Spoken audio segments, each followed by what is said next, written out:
Hello, FTAC students. How's it going? My name is Technical Sergeant Gideon Deckert, and I am the NCOIC of Integrated Resilience here at the 502nd here on base. And this is going to be your first block in resilience training. We're about to get it started here. So thank you all, and I look forward to working alongside you guys on this. At the end of this, we will have a Zoom call where we kind of discuss and you guys are able to ask questions or pose thoughts that you had. So just keep that in mind.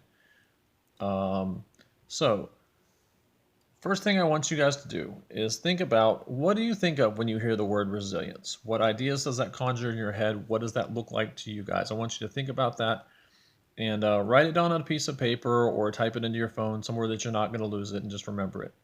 So just keep that in mind real quick. So I'll give you guys a little bit of time.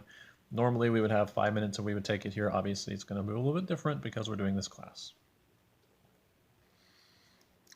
Okay, so before we get into the slide here and talk about what is resilience, I want to hammer on some things of what resilience is not.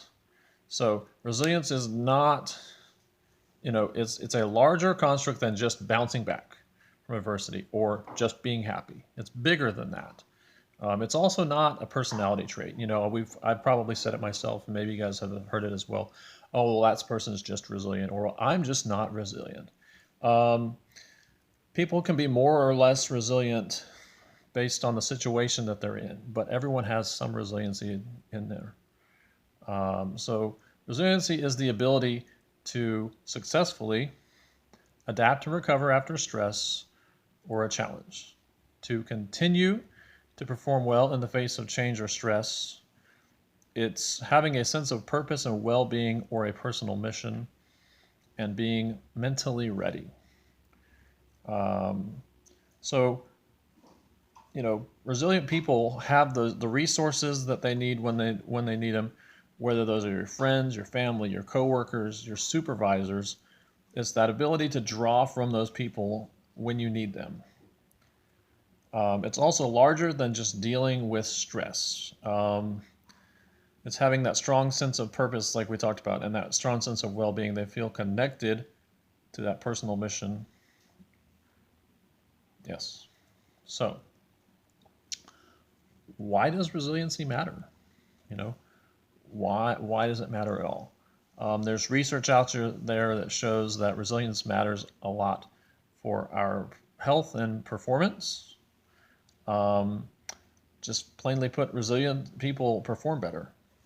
They're able to adapt and change and recover from stress. They're better equipped to lead.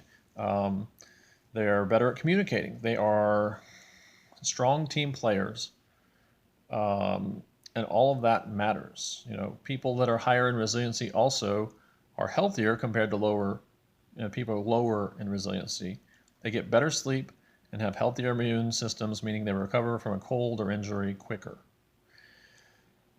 So, it goes back to navigating why it matters is it increases your ability to navigate change and adapting and recovering.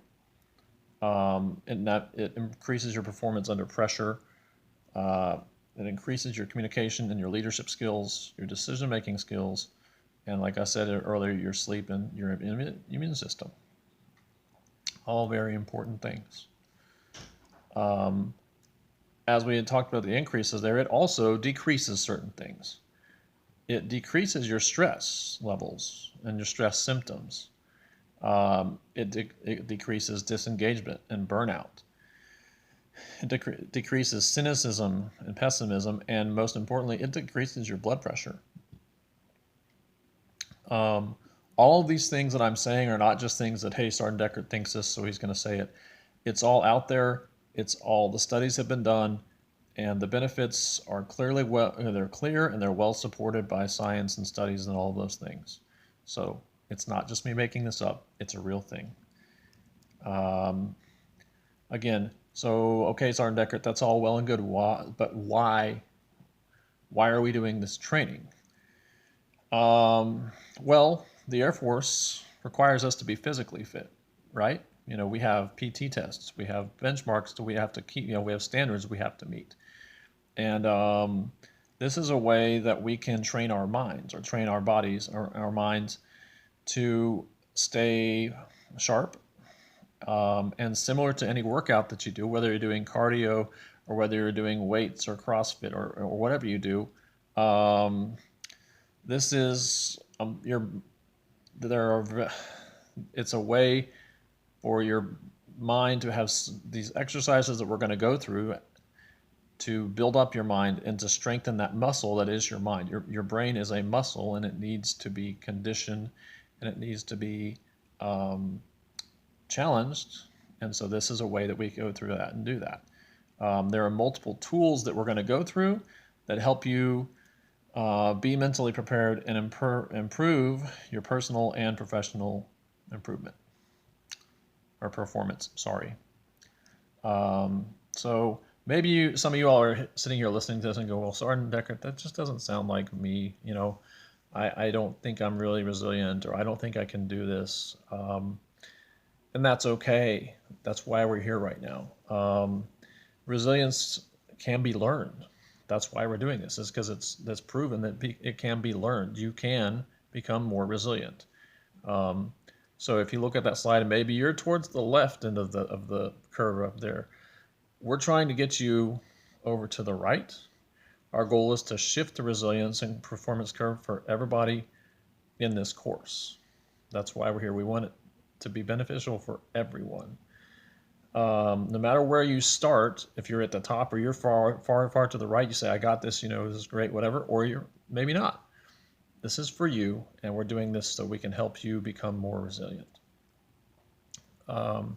So the last slide you'll see here is a list of topics that we're going to go over. Again, each one of these, think of this as each one of these as a tool set that you can use to become more resilient. Every one of these matters.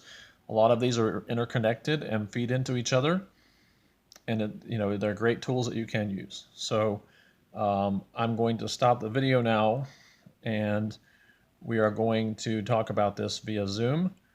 If you have watched this far, then you'll know that I want you guys to say the word resilience, or that's the keyword. Resilience is the code word.